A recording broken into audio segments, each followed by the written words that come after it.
Hello and welcome to this initial review of the Bose SoundLink. I chose this one over the other brands, JBL, UE Boom, Sony speakers, because after demoing them, this one seemed to have the nicest sound to me, the most full sound for something so small. So it's $99. The one downside to this is it's only 6 hours of battery life, but it is supposed to be waterproof, so we're going to go ahead and check that out real quick.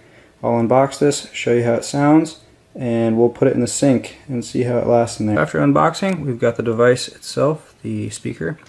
We have the charging cable, and we have instructions.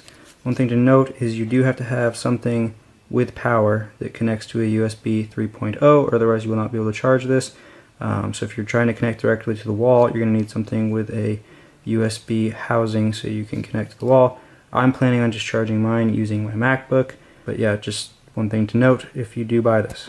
Another thing to note here, before you turn on the device, it forces you to plug it into power to so-called wake up the speaker, otherwise it will not let you turn it on.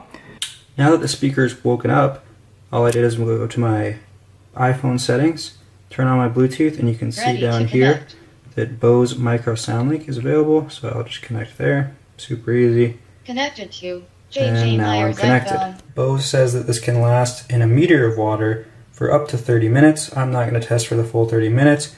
I'm just going to prove the point that it is waterproof here, and if you're going off of what Bose says, it probably can last for 30 minutes.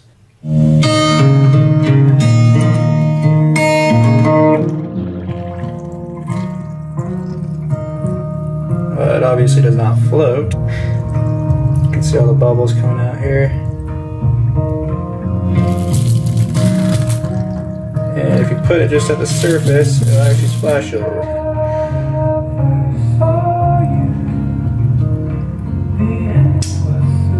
Still playing.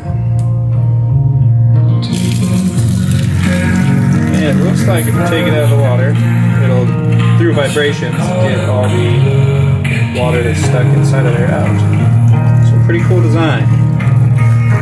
I'm interested to see how they got this connector.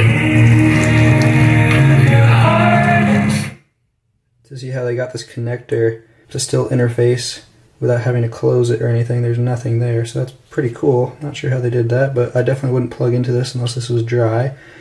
But there you have it, the Bose SoundLink, waterproof, packs a punch, small, pretty awesome.